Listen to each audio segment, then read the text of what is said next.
AK-SAR-BEN 83, The Great Races, is brought to you in part by House of Genji, House of Cafe, Hole & Smith Horse Bands, and Brandeis Food Management.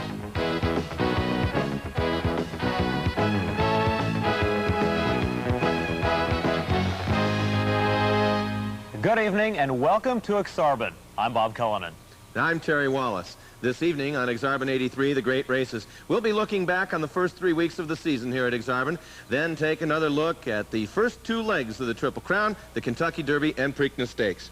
Terry will also look at the legs of marathon running jockey John Kunitake, and we'll look at the legs of thoroughbred racehorses through the eyes of Dr. Gary Lavin. Trader Buckshot Pope joins us again this year with some of the latest advances in laser therapy, and we'll also learn some things about naming racehorses. And finally, we'll preview the upcoming Memorial Day weekend of racing. All that and more coming up next on AK-SAR-BEN 83, The Great Races.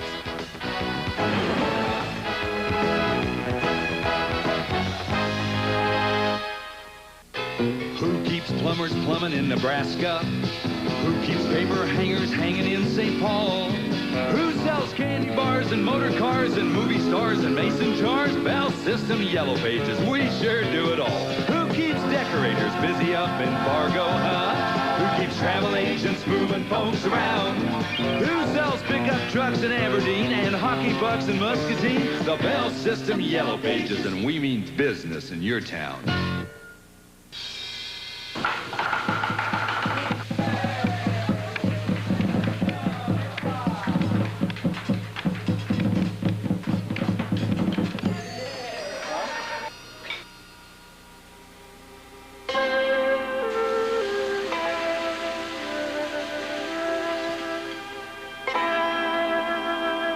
House of Genji, House of Cafe, a dining experience in the Oriental tradition. One of the things that make the AK-SAR-BEN races so much fun are the fabulous places to enjoy your favorite food. Whether you order a tasty charbroiled hamburger or kielbasa in the Oak Barrel Saloon, Mexican specialties in the Comida Caliente, or a giant ham or roast beef sandwich in the East Lawn Lounge, it's the kind of food you just can't find at other sporting events. If you haven't been to AK-SAR-BEN yet in 83, find out why the food, not just the races, are now better than ever. The 83 AK-SAR-BEN racing season is off and running, and Terry, it's been a great one so far. Thanks in large part to the daily double promotion for the first couple of days of the racing season, we got off to a great start at AK-SAR-BEN with terrific attendance and mutual handle figures through the first 3 weeks of racing. Already the attendance is up over 7.5%, mutual handle nearly 3%, and we've seen some fine racing as well. An abundance of good quality horses allowed for there to be 2 divisions of the Beef State Stakes on the opening weekend. Both of those races at 5.5 furlongs producing exciting wins. The first division by a horse called First Draft Choice, and the second by a popular old campaigner, Paradin' Cowboy. Last weekend, the 3-year-old picture was a bit cloudy because of the win by the fine horse Nuts and Bolts. He was a reformed claimer. Another reformed claimer, Daring Jim, ran second, and the favorite Lucky Salvation was third. So the racing picture is a little bit clouded. It's going to take a lot more good racing to bring them all together and to give us a better picture. But one thing we know for sure, we're off to a big start.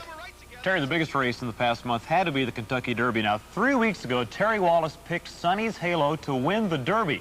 Now, you were right, and I got to know, why did you pick Sonny's Halo? Why do you think it was such a good horse? Well, this year at Oaklawn Park in Hot Springs, we had an opportunity to watch a number of the very best 3-year-olds in America. Partly because of the restriction on the number of starters in Kentucky, more good 3-year-olds were showing up at Oaklawn Park. And what happened was we saw Sonny's Halo easily handle that good field there on that afternoon. He has all the tools to be a top horse. He has speed, he has stamina in his pedigree.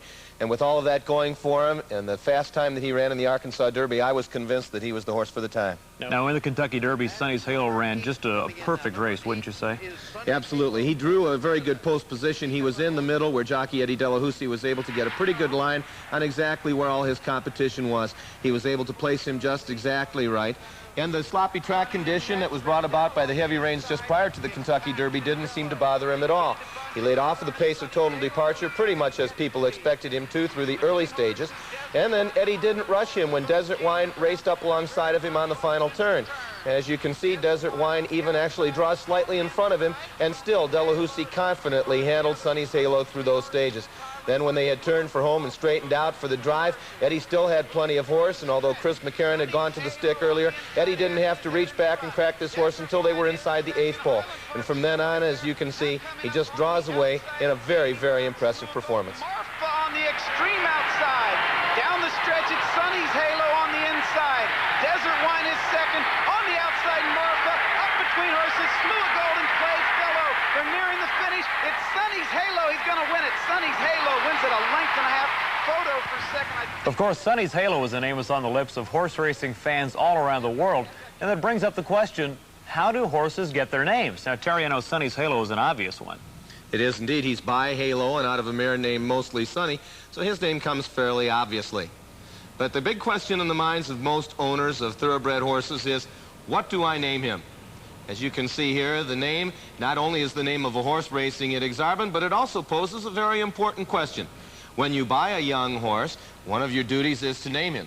It can be fun, but it also can be very frustrating because of all of the restrictions and rules placed by the Jockey Club, the official registry of names of American thoroughbred horses.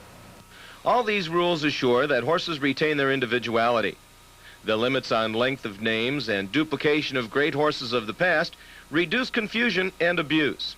And the sport, therefore, maintains a good degree of integrity and dignity. But of course, with such limitations, owners are required to be imaginative in selecting a name.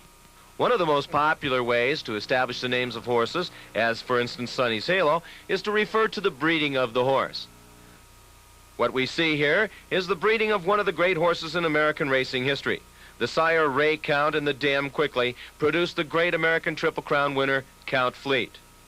Another important horse in American racing history was by the stallion Bulldog and out of the mare Rose Leaves. He was the great Calumet stallion Bull Lee. More recently here in Omaha, a horse sired by Majestic Light out of the mare Uncommitted was called Wavering Monarch. He won the Omaha Gold Cup here last year. A more recent fashionable trend in naming horses is to run together a number of words to produce one very long name. For instance, we've seen at Ak-SAR-BEN this year, I'm a Devil Too, a brother to Am a Devil. Hung it on him, 1980 Lady, Have a Great Date, Lock Up the Judge. We also had the confusing name My Roman, often called Miro Man by those who didn't refer to his breeding, since he was the son of Proudest Roman out of a mare called Maya High. Some other cute names that we've seen recently, a daughter of Jungle Savage named You, Tarzan, Me, Jane. Taking a page out of the book of Ak-SAR-BEN, which is Nebraska spelled backwards, some breeders have chosen to turn the names of their sires around to come up with the names of the offspring. For instance, one son of Wood and Nickel was the famous Nebraska-bred champion Schlecken. Another way to determine a name for a horse is to use the owner's names. The Ak-SAR-BEN champion Bursid, for instance, is a combination of the names Bertha and Sydney, the Stewarts, who own that fine mare. Drop Your Drawers, who's one of the more popular horses on the grounds, achieved his name when a secretary of owner George Pappas dropped a desk drawer while they were busy making up names for his young horses. The Red Sox stable at Ak-SAR-BEN have a lot of fun in naming their horses. This year they'll be campaigning a number, including Bratty Patty, Marge the Barge, Mary the Twit, named for the trainer Mary Vandenack, and of course, naturally, Big Fat Dad. From an announcer's point of view, certain names are more entertaining and lend themselves to more enjoyable calls. Take, for instance, the twosome of Sidney Von Glick and Mean Gene Levine. Mean Gene Levine on the rail, third, silent space out in the middle is fourth. For the lead along the inside, Sidney Von Glick. Rushing up along Trainer Stephanie Higgins, who conditions both of those horses, talks about what she does in coming up with a suitable name for a young horse. We just always try to go for something a little bit different and a little bit more unusual, and sometimes we try to stay away from the breeding of the mother and father unless you can come up with something that's really unique by coining the two words. And so we just try to get to know their personalities and everything and then go from there, and sometimes it works better. How did Sidney Von Glick get his name? Really, started a long time ago. We were working at a farm, and we had a horse that we really liked named Side Splitter, and we started calling him Sidney, and somehow the Von Glick fit in. And for a long time, we'd name him Sidney Von Glick. And he came along, and he was just different looking, and really a different personality, and so we decided to use that for him. Another horse in your barn with a very catchy name is a filly that's a very good quality filly named Mean Jean Levine. How does she come upon her name? A friend of mine and I went to San Francisco to the sale, and we bought her and him, and we bought her for my brother, and when we got her back and he saw her in Phoenix, she was real short and kind of squatty, and I guess she reminded him of an old girlfriend he had named Jean, and I guess she was kind of mean, and he just kind of coined it from there. This year, I'm sure you sent in a number of new names for your young horses. Are there any other clever ones that come to the top of your head that we can look for in the future? Well, my favorite one we didn't get because of a paper mix-up, and that was Liqueur Connoisseur. We have one in Denver that's swayback and ugly, and her name is Vain Jane Fontaine, and I suppose that's probably about the best one. There's obviously more to a horse's name than meets the eye. It's understandable, then, that owner Ronald Schooley, when at a loss for a name for his son of Jedmark Itzlinda, simply called him, "What do I name him?" Coming up next, one of the real experts in veterinary medicine talks about the anatomy of a horse's leg. Stay with us.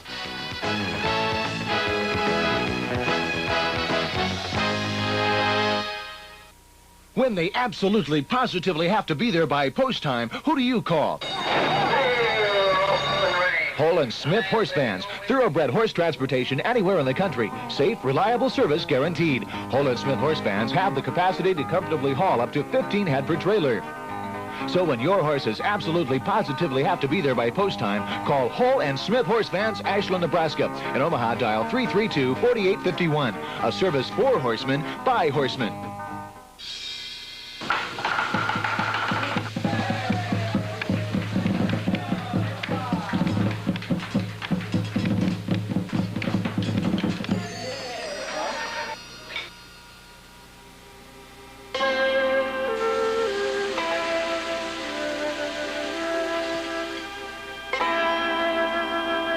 House of Genji, House of Cathay, a dining experience in the Oriental tradition. One of the things that make the AK-SAR-BEN races so much fun are the fabulous places to enjoy your favorite food. Whether you order a tasty charbroiled hamburger or kielbasa in the Oak Barrel Saloon, Mexican specialties in the Comida Caliente, or a giant ham or roast beef sandwich in the East Lawn Lounge, it's the kind of food you just can't find at other sporting events. If you haven't been to AK-SAR-BEN yet in '83, find out why the food, not just the races, are now better than ever. Man's love for the horse lies a great deal in the history and traditions they have shared. But they share very much in a physical sense as well. We examined that aspect of man's kinship to the horse at Oaklawn Park this spring through the eyes of renowned veterinarian Dr. Gary Lavin. Starting from the top of the horse, it's a lot easier to imagine the similarities. This, of course, is the hip. This is what we call the stifle, which is actually the same joint for us that we call the knee. Same bones are involved. Now, when you come down from our knee or a horse's stifle, you're going down the next to what we call the hock. The hock, if we bent this leg up, would be the exact configuration of our ankle. So what the horse has done, or what we have done through the millions of years that we decided to stand up on our hind legs, the horse's hock, which is our ankle, all these bones from here down are similar to the bones from our ankle out to our toe. It may actually be a little easier to understand in front if you just put yourself down on 4 legs instead of 2 legs and 2 arms. We've got a shoulder, we've got an elbow, which is the very same as our elbow. Then we come down, and this is the confusing part. This is a horse's knee. Well, of course, our knee is on our back leg. Well, the horse's knee is in front, and it's the same bone as our wrist. Now, this one, the cannon bone, or the metacarpal 3, is actually the bone that runs from our wrist down to the base of our middle finger. Coming down, then, number 8 would be the first bone in your middle finger. Number 10 is the second bone in your middle finger. Number 12 is what we call a coffin bone in the horse, or the phalanx 3 is actually the bone under your fingernail. And if we wrap a fingernail around the last bone, we then have a hoof. So once you remember that we're all four-legged and consider this as an arm rather than a leg, you can start to put the bones together. Even at that point, however, the similarity doesn't stop, for the ever-present night eye also plays a role. Oh, yes. However long you want to go back, 1 billion years or 300 million years, and you lose track of the zeros, the night eye, somewhere back in there, was the thumb. Remember now that we said the knee is our wrist. So the night eye back in those days was a thumb. Well, the first ancestor of the horse that we can recognize was a creature called Eohippus, and he was a three-toed. Well, obviously, he must have been three-toed with this as a thumb. Now, we don't have any idea whatever happened to the little finger, but through the years since then, the three-toed horse became a one-toed horse with the toe on either side of the one that became the foot, just shrinking up through the years, and we have a little bone on either side of this main bone, the cannon bone. We have a small bone that runs alongside of each one, and that would be the index finger and the ring finger. And here we are. Each of these night eyes is supposedly different, and they're like fingerprints, I suppose. How do they differ? Well, it would be the same as explaining how fingerprints would differ. Some are bigger, some are smaller. They take a lot of different shapes. We're told that there are no set of night eyes on a horse that are the same. Of course, that's all four of them.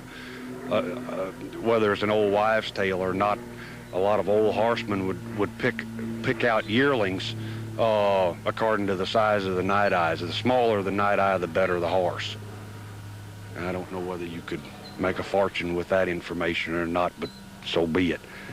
Mankind has maintained an emotional attachment to the horse throughout the ages. Perhaps it's because evolution has yet to breed out much of what we share. You just can't fool Mother Nature.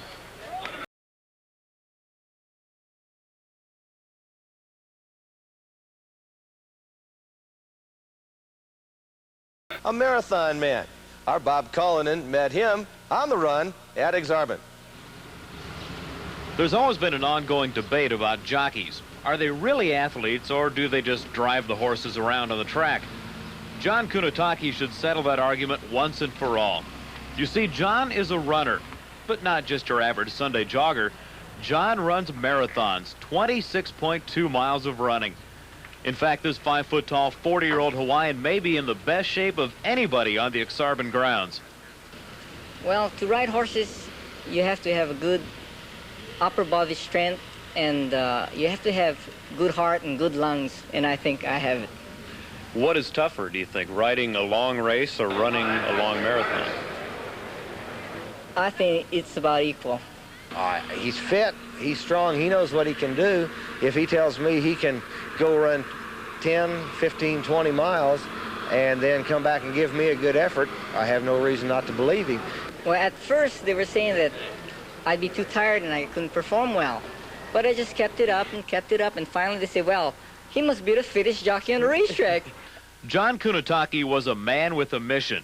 His mission was to run a good race in last week's Lincoln Marathon. I'd like to run a 3:10 marathon. They'll automatically qualifies me to run Boston next year. Have you ever run Boston? I have never run Boston before. If you qualify, would you go? Absolutely. I will. I'm pretty sure I'll qualify. Is Boston the big race? Why, it's just like the Kentucky Derby. Are you the Sonny's halo of the Boston Marathon? I sure hope so. John did more than just meet his goal. He ran the race of his life in Lincoln, finishing in just over 2 hours and 55 minutes. I started out really slow. I went the first mile in about 6:50 and maintained that, and I felt really good about 15-mile march. So I tried to pick up the pace then and maintain my pace for 7 or 8 miles. And the last 3 miles, I just try to keep my composure. Feels awfully good, doesn't it? I feel great. Maybe I'll do one day after tomorrow. 2 days later, John was back on the racetrack, feeling good and winning. He rode his first winner of the season in the second race on Tuesday. Now, you might think he'd still be tired from the marathon, but he says he's done this all before. Oh, yes, I've run a marathon and came back that night and rode 5 or 6 races. How'd you feel? I felt pretty good. Did you win?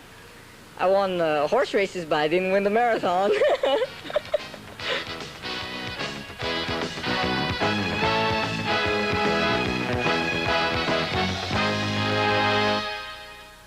And to make it easier for customer response, this ad has your toll-free 800 number at the bottom.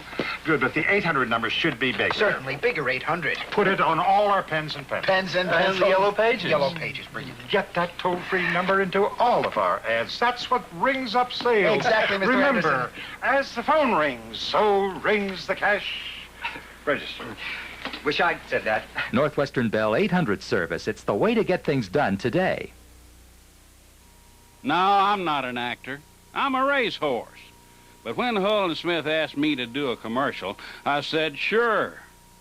You see, Hull & Smith, they always treat me right. The spacious accommodations and the personal attention, they make me feel just like a Triple Crown winner. With Hull & Smith, I'm always at the track on time and ready to race. Right, fellers?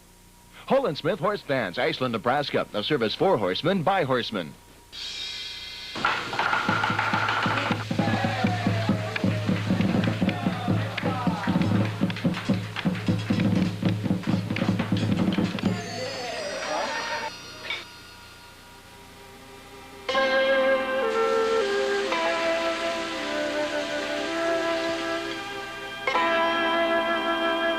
House of Genji, House of Cathay, a dining experience in the Oriental tradition. Here, you energize that diode and the photons go to jumping back and forth. There's Just the words laser therapy sound like something out of Star Wars, but it's really a lot less complicated than it sounds. The laser is merely a way to promote healing within an injured body. In this case, the body of a thoroughbred racehorse. Buckshot Pope is the resident laser expert at AK-SAR-BEN, but his introduction to these machines was not that long ago. It was about 3 years ago. I'd been hearing about them, and I had a colt that cracked his shin, and it was more of a fissure than a crack. It was inside the bone, and some pretty renowned veterinarians told me that I didn't have much chance with the colt ever healing back up. So when you don't have much of a chance, you can try something new, and I contacted this one veterinarian that I knew was using a laser, and we put the horse in a stall and treated him for 5 weeks. Then we x-rayed the colt, and it was completely and totally healed up. And I said, wait a minute, we've just stumbled onto something here that looks pretty good to me. It took a while for Buckshot and his lasers to catch on. Owners wanted proof of performance before they'd let their horses go through laser therapy. So Buckshot started small, and his reputation grew.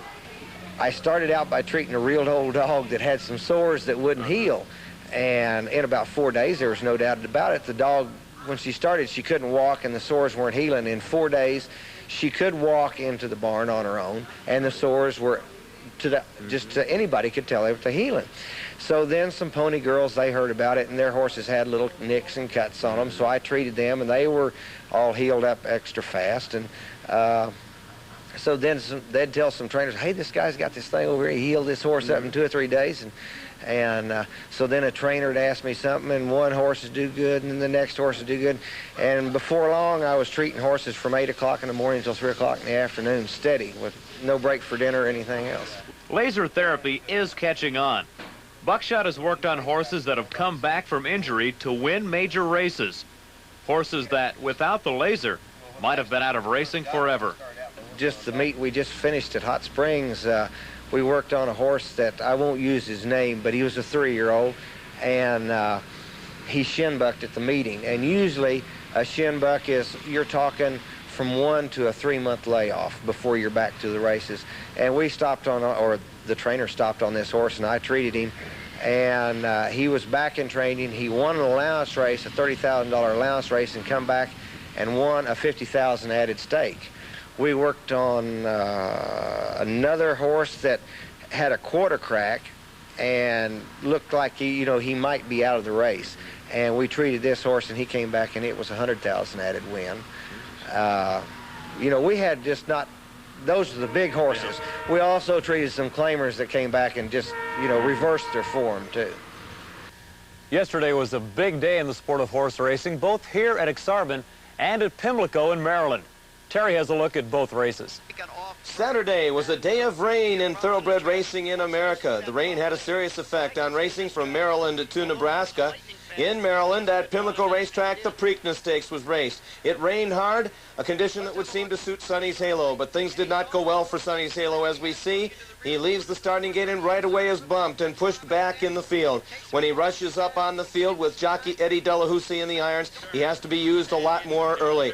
And then as they run down the backstretch and finally he makes a challenge at Desert Wine to the final turn, he suddenly comes up empty. There's nothing left in Sonny's Halo, the Derby hero. He will not have his day today. Instead, it was a Maryland-bred horse with a perfect sloppy track record who snuck through on the inside. Deputed Testimony, a long shot winner of the Preakness, and it makes the Belmont Stakes in 3 weeks a wide-open event. They come through the lane. It's Desert Wine. Deputed Testimony charging along the rail. Arfa's on the outside. Deputed Testimony down along the rail. Desert Wine on the outside. It's Deputed Testimony. He's got the lead by 2.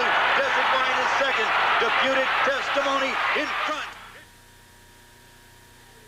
Meanwhile, in Nebraska, the Nebraska Land Handicap was decimated by 3 scratches. Split a Bud, Ming Oil, and Prairie Moon were all scratched, leaving us a 5-horse field for the Nebraska Land Handicap at 6 furlongs. And the way the race was run, it turned into a speed duel between Levant and Ogatal for the early fractions, and it set it up for Comet Cat to repeat his 1981 Nebraska Land victory. He pulled away in the final strides under Tim Ducey, showing himself now at the top of the bunch of Nebraska breds at this stage of the campaign. Driving for the wire, and that's Comet Cat pulling away. Comet Cat to win the Nebraska Land Handicap. A big day, but a rainy day in racing, both in Maryland and Nebraska. And there's plenty more exciting racing activity coming up here at AK-SAR-BEN as we head toward the big Memorial Day weekend. We'll be back to look at that when AK-SAR-BEN 83 continues.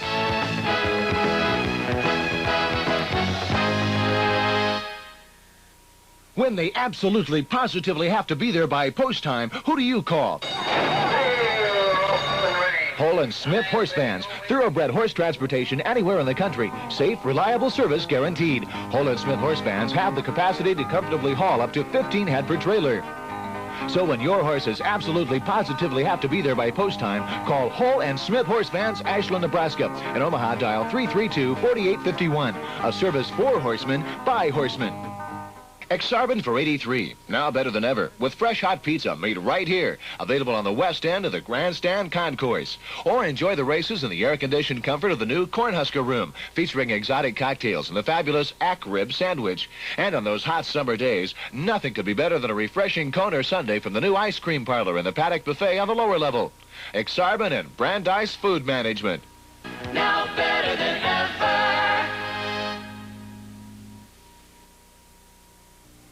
No matter what it is, no matter what the price was, you can buy it for less during Wannick's biggest sale ever, till 9 nightly, Sunday 1 till 6. Between now and the next time we meet, AK-SAR-BEN will have run the biggest sprint race in the history of the track, Terry. The AK-SAR-BEN Handicap this year has a purse of $100,000 added. It'll be raced on Monday, Memorial Day, the 30th day of May. And it will feature an outstanding cast of some of the best sprinters in America. Heading that cast will be Dave's friend, who won the Complete Sprint Handicap at Oaklawn Park that you're seeing here. That was a $100,000 added race as well. Also in the field will be Birthday Song, who beat Dave's friend in the Phoenix Gold Cup. And some of the finer fillies and mares may very well be in that field, including Excitable Lady, all sold out, and really some of the best sprinters in all of America. There will be other great races in the next 3 weeks, included in them good races for fillies and mares, and probably another opportunity to watch Bersit in action. Next 3 weeks will be great, Bob. That's our show for tonight. We'll see you again in 3 weeks on Sunday, June 12th. I'm Bob Cullinan. I'm Terry Wallace. Good night from AK-SAR-BEN 83, The Great Races.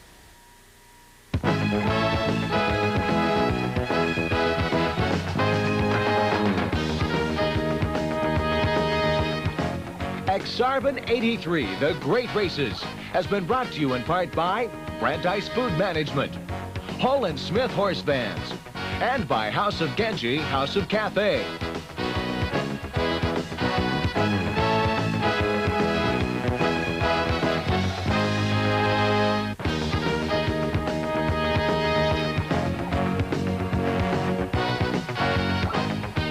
Travel considerations provided by AK-SAR-BEN. This has been a KETV sports presentation.